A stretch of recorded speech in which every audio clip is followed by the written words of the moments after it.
Well, hello, everyone. Welcome to the We're Not Stumped podcast. I am your host, Mike Bolland, and today is headlines, top stories, and even a spotlight on an organization. But today is Thursday, February 6th. These are the headlines, two headlines for the week of February 3rd. One thing I do want to say, a show note. On February 4th, an episode went live with Jackie Silver from Jackie Silver Nutrition. It is definitely worth a listen. She is a left leg, above knee amputee and a nutritionist. So there's a wealth of information on that podcast. Go back, listen to it. If you happen to be listening to this one, make sure you go back to the one that came out Tuesday, February 4th, which happened to be my youngest daughter's birthday. And I am going to talk about my oldest daughter on this podcast because of a story within the limb loss, limb difference community, by the way, that I'm a part of. If you happen to be listening to the podcast, you're like, why the hell is this guy talking about limb loss, limb difference, and disabilities and things like that? I was born without a right hand, and I love it. And I know other people have had their own journeys, but this is my journey, and I get to say, hey, by the way, I like the way I am. So anyway, go back to February 4th, Tuesday, February 4th, and listen to the Jackie Silver episode. And if you don't know where to find it, I don't know how you got to this episode, but if you don't know where to find it, go to we'renotstumped.com. So the very first story that I want to share has to do with the gentleman here, and here's the headline. Man had both legs amputated after burning his thumb on a skillet during a camping trip. And this comes courtesy of Joe Yates, and the website is unilad.com. So here is how the story goes. A man who burned his thumb during a camping trip with friends in the United States has become a bilateral amputee. Max Armstrong of Franktown, a town south of Denver, Colorado, went camping with his friends in December when he burned his thumb on a skillet while cooking pasta for dinner. And here's a quote from Max.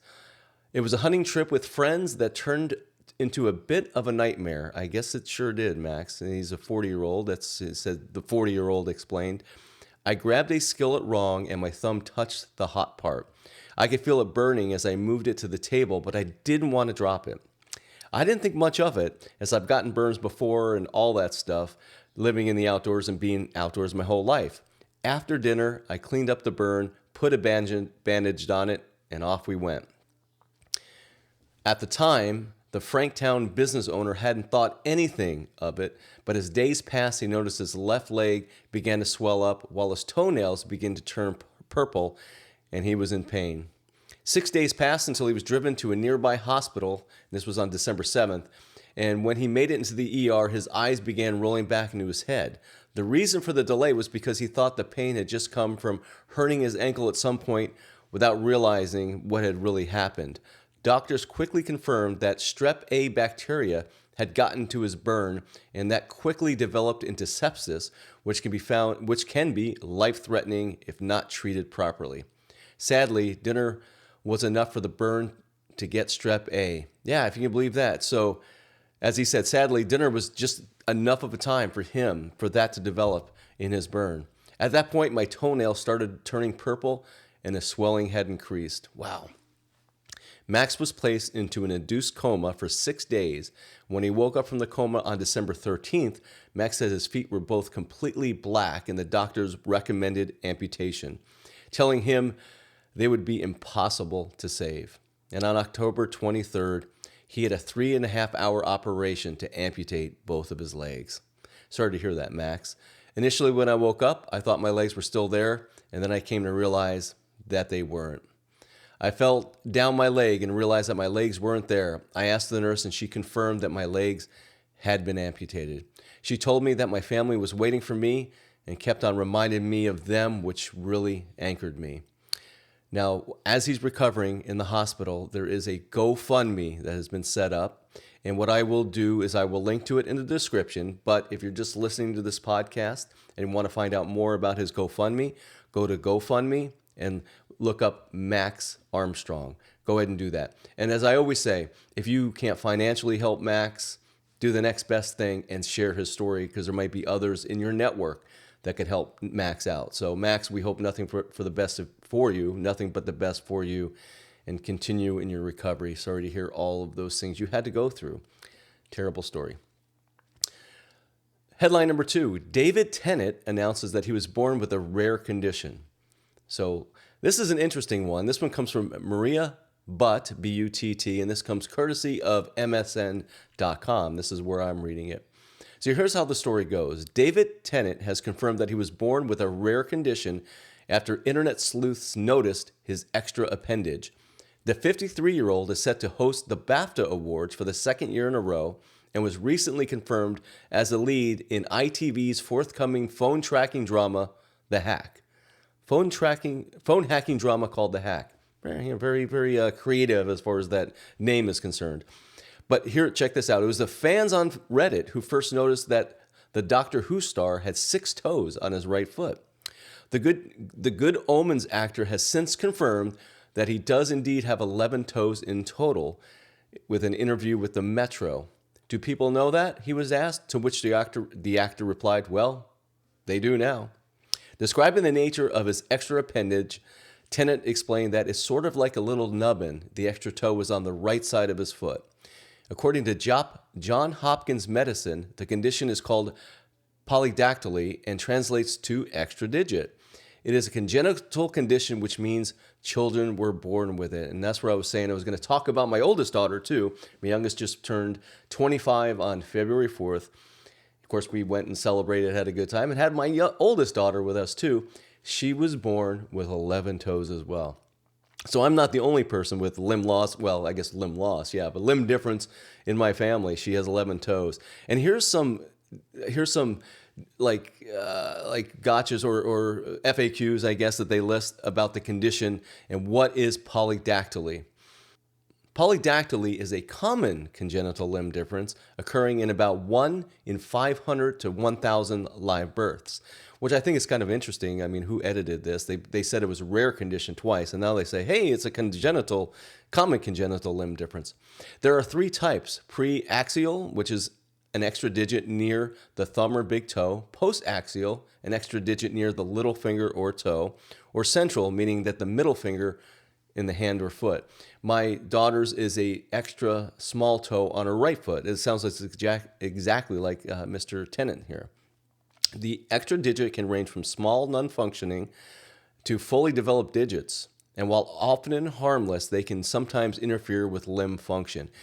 My daughter's doesn't interfere with limb function, but it does interfere with her shoes. That's definitely it. Now, this was something that, as parents of a newborn, my wife and I were faced with this. But somebody with limb difference, it was an easy decision for me. And this is the next FAQ. Treatment, which is often surgical removal, is typically decided by the family, especially in simple cases.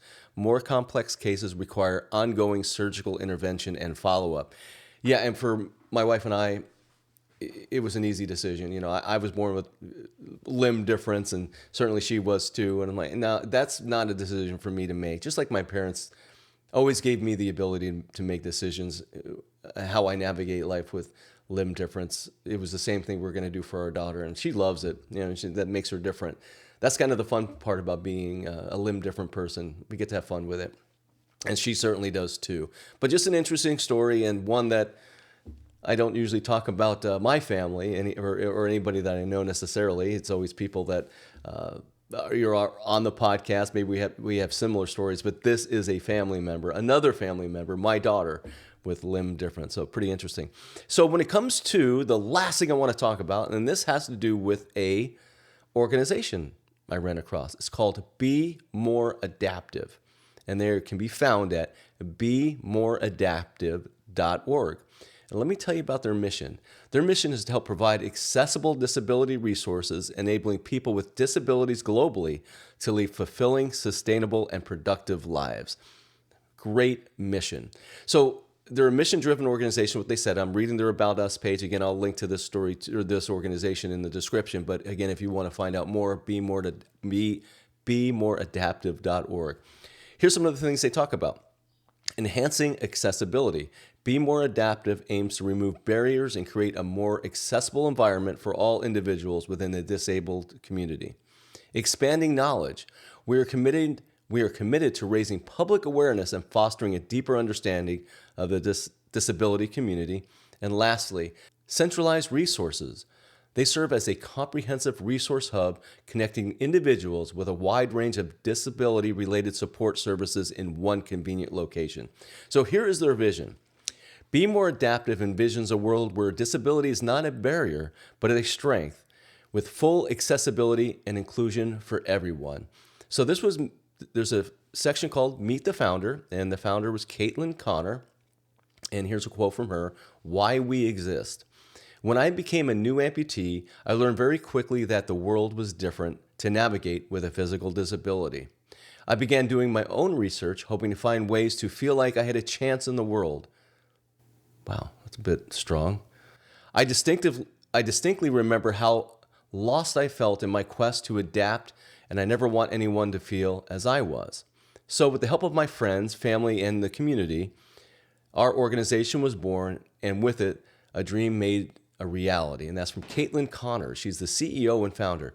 Join us in building a world where accessibility is a reality for everyone. Your donation to Be More Adaptive will power the creation of a global platform that connects people of all backgrounds to essential disability resources. It's a very good thing to say there. So yeah, they have everything here. They have a Facebook area. They're on LinkedIn. They're on Instagram. So definitely a great organization from what I could see. Go to bemoreadaptive.org. I'm sure they would definitely appreciate more support. So that is headlines for the week of February 3rd. Today's February 6th. And remember, go back and listen to the podcast with Jackie Silver from Jackie Silver Nutrition. They came out on February 4th. A really good episode. And thank you so much. Thank you so much, Jackie, for being on. I've got so many great people coming on this podcast within the next few months. I have Stephen Doubt is coming on. Steve is an adaptive golfer, and we're going to talk about a product called Vericard and all the other things that Steve has done throughout his life. I have Jessica Cox coming on. You may already know about her. She was born without arms. She is a pilot. She got her pilot's license without any arms. I can't wait to talk to her. A lot of great episodes coming up. Thank you so much for listening to this episode of the We're Not Stumped podcast. If you have a story to tell, if you have an organization you want for me to spotlight, please reach out to me on we'renotstumped.com. Well, as we come down to the last part of this episode, I'm going to end it like I always do. Everyone, have a great week.